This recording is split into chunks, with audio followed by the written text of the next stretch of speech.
My name's Andrew. I'm a trainer here at the Urban Fitness Club in Blackburn, and this week we're going to be having a look at how to do dips, and more specifically the difference between a chest dip and a tricep dip. This is something that people quite often get stuck in the middle. They're not really trying to isolate the chest or really trying to isolate the tricep. You're going to be working everything regardless. You can just change the movement a lot and really put a lot more emphasis on a specific spot. So first thing I'm going to demonstrate here is I'm going to show you a tricep dip. So when we're doing a tricep dip, what we need to be doing is staying really nice and upright and keeping our entire body nice and locked in position. So that means keeping your abdominals nice and strong, pinching your glutes together, keeping that nice and tight.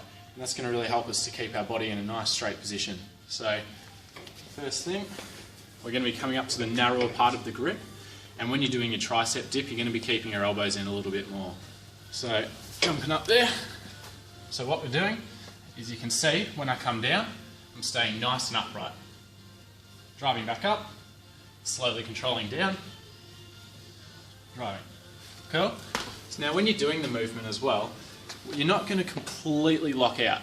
It's pretty much going to be a full lockout, but just before. This is really going to help to keep the tension on the tricep and get a big contraction. So when we're up at the top, really try to squeeze the tricep, but you don't want to completely lock it out because that's going to take tension off and you're just going to be resting at the top.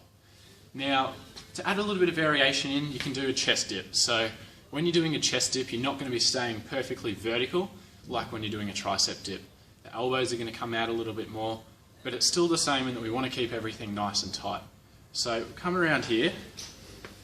I'm now going to be facing out and I'm going to be going with the wider grip. So this is going to allow me to lean forward and put the tension through onto my chest. So starting up, leaning forward all the way down, driving up, exhaling. Now, it's going to be a little bit dependent on your shoulder flexibility, but with the chest dip, you're probably going to want to come just below 90 degrees and really get that stretch through the chest. But as I said, if you've got any previous shoulder injuries, anything like that, it is going to put a bit of stress through the shoulder, so you're going to have to play that by ear and see how your shoulder feels. But if you've got really good flexibility and no pain, then feel free to get a really good stretch out of that. So have a go at that, guys. Just remember the different types of your dip, and you should really be able to either put emphasis on the chest or in through the tricep. Thanks a lot.